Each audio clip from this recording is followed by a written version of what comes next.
Hello and welcome back, my fellow ADV enthusiast. I'm excited about today's video because it's new bike day, baby. I'll tell you what these things are representing just in a second, but I want to go ahead and say I apologize for the wind noise. Everybody want this video done, including myself, because it's going to be some fun. And sorry for the wind noise. Also, thank you to each and every one of you that has supported me, sent prayers my way, awesome comments, everybody that's donated that helped me out with medical bills. I definitely appreciate it.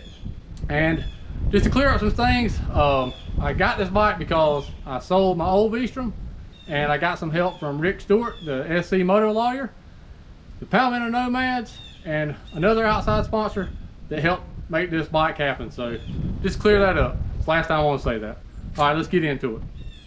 All right, what these 4 jugs of Kool-Aid represent is the 4 bikes I had on my list. You had the Kawasaki KLR 650, the Honda Africa Twin, Suzuki V-strom 1000, and the KTM 990. It's going to tell you a little bit of why I ruled each one of these things out, and we'll get down to my final choice and I'll reveal the bike to y'all. All right, first on the list that came off the list pretty early is the KLR. Now, I like the KLR. I like the way it looks. They're great bikes, I'm sure. They're probably real reliable, and they're affordable. You can get 3rd gens even down to less than $5,000 sometimes. So pretty good deal, but I think just for the longer trips and the lack of power would be the biggest thing with me. It just wouldn't get that excitement factor. And motorcycles, to me, have to encompass looks, feel, excitement, a lot of things. So it's off the list. So KLR, I'm not drinking your Kool-Aid. All right, this is probably gonna come as a surprise to some of y'all because I've been so loyal, and I do got love in my heart for them, and I always will, and they'll always be one on the channel because Timmy's keeping his. But it's the V-strom 1000. It's a great bike, and for 90% of the people out there, it can do anything any other venture bike can do, because most people just ride on the pavement or gravel, don't do anything real hardcore off-road. So it can fit 90% of the riders out there. It's a great reliable bike, has a little bit of clutch chatter noises, stuff like that, some idle hammering, but they're super reliable. Everybody knows they've been around forever, got a huge following. The only thing I'd say that would be a problem for me is lack of suspension travel and ground clearance, but been a great bike. I love mine, but I just wanted something different this time around if I had the opportunity. So Suzuki V-strom 1000, I'm not drinking your Kool-Aid. So we're down to the last 2 on the list. This probably ain't so much as a surprise as I think it is for most of y'all, because a lot of y'all guessed one or the other that was going to be my next bike. We'll just start with the Africa Twin. Great bike, one of my all-time dream bikes. Really like them. I like Honda as a brand. It's got good suspension travel, good ground clearance. Just all around good bike. Maybe a little bit too much electronics for my particular liking, but you can't fault the Africa Twin. A great bike. The KTM 990, they don't make them anymore, but it's probably one of the purest real adventure bikes ever made, just from the research I've done. Don't have hardly any electronics. It's just a pure big dirt bike in a sense.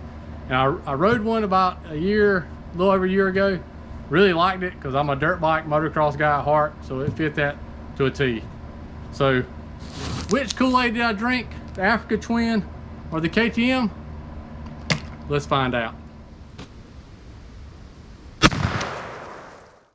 Well, here it is, the 2012 KTM 990 Adventure R, and I named it Bad Decision. And I probably named it Bad Decision because it's a KTM, that's one reason.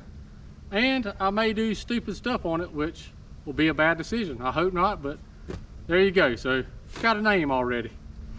Like I said, it's a 2012 KTM 990 Adventure R. The reason I chose this bike is because when I rode one about, like I said, a year or so ago, I actually loved it. It felt like a big dirt bike. And the best thing I can do to describe it, it feels like you're riding a 500 EXC, except you got the power of 2 of them, and it sounds like 2 of them. So I just fell in love with it, to be honest. And I ended up buying the V-strom 1000 just because I wanted the stone cold reliability. Well, the circumstances come up and I got a great deal on this bike, so I bought it. It's got a lot of add-ons on it. I don't know if I'm gonna go into all that completely in this video, but some things I will tell you about it, and then I'll give you a little walk around of it. This thing it's a 990, so almost 1,000 cc's, like 999 or something like that. It's got 113 horsepower, 9.7 inches of travel front and rear, almost 12 inches of ground clearance. What else can I say? 21-inch front wheel. Absolutely no electronics other than the normal stuff that keeps the bike running. It don't have traction control. It don't have ABS at all. There's no option on there for it. Some models did, but the R don't have traction control, no kind of ABS, no kind of cruise control. You don't have to, every time you cut the switch on, be flipping through a bunch of buttons, spending 2 or 3 minutes to get your ride modes and all that stuff. No rider age. You control the traction with this hand and this hand. Throttle, clutch. It's the way I like it. And the brakes don't feel nowhere near as touchy, because it's been a long time since I rode a bike without ABS at all. And when you cut a ABS off on a bike that has ABS, the brakes get real touchy to me. At least it did on my V-strom. On this bike, they have a good dirt bike feel. So pretty excited about it. Can't wait to ride it. I did get to cruise around on it to test ride it, but can't really ride it yet. Won't be too long, as you see. No brace. Back's getting a lot stronger. Can't take any hard falls, but I can hopefully get back to riding soon. But I get done showing you this side of the bike now. I'll take the camera down, give you a little walk around to show you a few little things. I'll do a more in-depth bike check video after I get some of my stuff on it, but I'll show you what it looks like so far. All right, like I said, I'm not gonna go into a lot of detail on what's all on the bike. I'll do a more detailed bike check video after I get some of my stuff on there. Like, I'm gonna be taking this GPS unit off of there, and I got an Android Auto thing that somebody sent me, a company sent me to test out and try. I'm gonna put that on there. Got to put my bags on there, of course. I'll give you more breakdown later, but one thing I will say, it don't have Motos tires on it yet, but them are brand new, a B grip or something like that, like a TKC 80 knockoff. So I will run those for now. High fender kits, you see, crash bars, aftermarket pegs. Does have the dual acros with the carbon fiber tips. This bike's got 2 cans on it, and they're high mounted, which I do like. I wish all ADV bikes do that. Like I said, rear tire, spoke wheels, 21-inch front wheel, holds like 5.2 gallons of fuel. Now, one thing about this bike, it's not going to get real good fuel mileage. Probably be lucky to get 30-35 miles to a gallon, fingers crossed. But like I said, it's got 113 horsepower and a lot of torque, and it's probably going to be a lot of heavy right hand on, especially on the street. I'm gonna try not to, my bad. But give you a little pan that side. Pretty clean bike. It's like a 2-owner bike. It's got a lot of things done to the headers, dual fan kit. It's got a lot of things done to it. Like I said, I'll break that down later. But like I said, oh yeah, the steering stabilizer. I done put my nice CNC mirrors on there. I did that yesterday. We'll fire it up and let y'all hear it, because somebody on Facebook said it sounded like a KLR. This thing sounds nothing like a KLR. Fires right up. See if y'all can get a good sound check on it.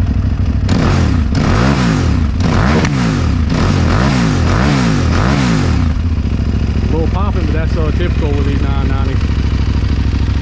Run. It does got the clutch chatter like all. That's the KTM things I heard, especially on the 990. But it's not hurt. Runs good. Low miles. I think it's got like 24,300 miles on it. So there she is, more last pan.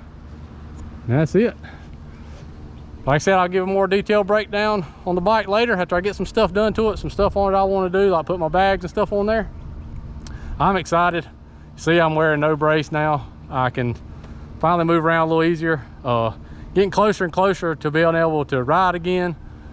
Can't take any real hard falls, but I'll be able to ride for too long. I'm going on about 3.5 months now. So like I said before, appreciate all y'all support. Can't thank y'all enough. Be back making some motorcycle content for too long, and I'm excited about it for the first time in over 3 months. I'm just excited about life again. And when I was at a point where I just didn't want to wake up. So happy to be here now, walking. Good Lord took care of me. So as always, appreciate y'all watching. If you hadn't already, hammer the shit out of that subscribe button and that notification bell so you'll be alerted when new content comes out. We'll see y'all in the next one. Oh, buddy. Give it hell, son.